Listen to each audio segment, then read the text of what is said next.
Welcome back, Chiefs fans, to Over 50. We've got your wild card AFC playoff game review, the Chiefs and the Steelers. Just going to keep this short and sweet, cover some injury news, and give you my thoughts on the whole Tyreek Hill situation and Clyde Edwards-Helaire. Starting out with ESPN's Football Power Index matchup predictor, they've got the Chiefs as heavy favorites in this game.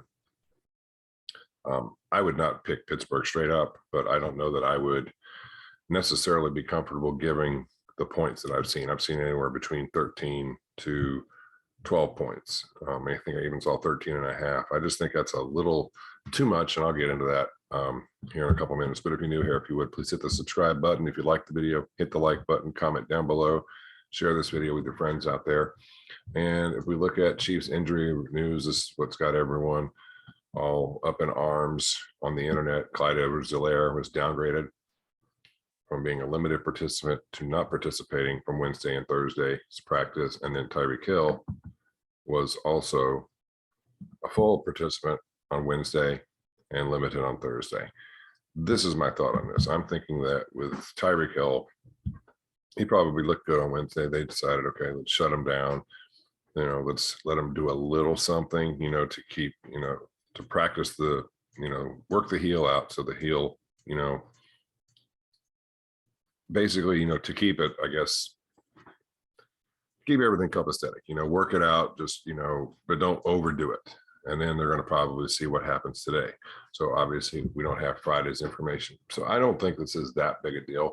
Now, if he is limited or does not practice today, then that would be a big deal. And that's something that we would need to be concerned about. You look at this from Field Yates, you can see Field Yates, Chiefs running back Edwards-Helaire was downgraded, just like I told you. Hill was downgraded from full to limited. Like I said, I don't think that's a huge deal. The Steelers, on the other hand, they are dealing with some injury issues of their own.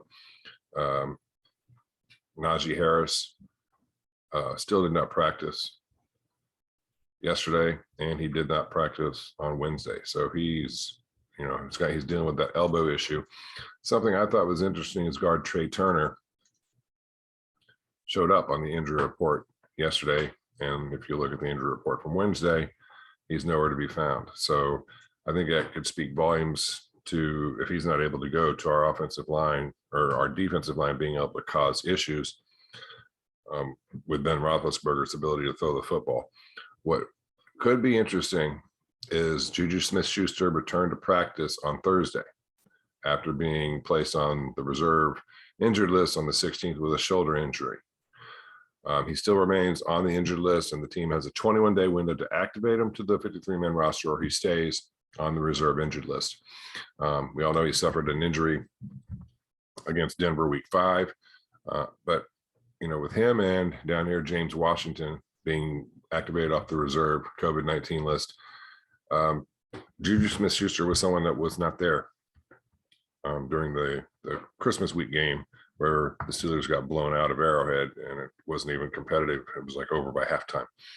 So, depending on what he's able to do, the Chiefs are going to have to, they're going to have to give him some respect. So I think if the Chiefs respect the Steelers, they're a professional team. Anybody can beat, anyone. I mean, you can look and see there's been a lot of double-digit underdogs that have won playoff games.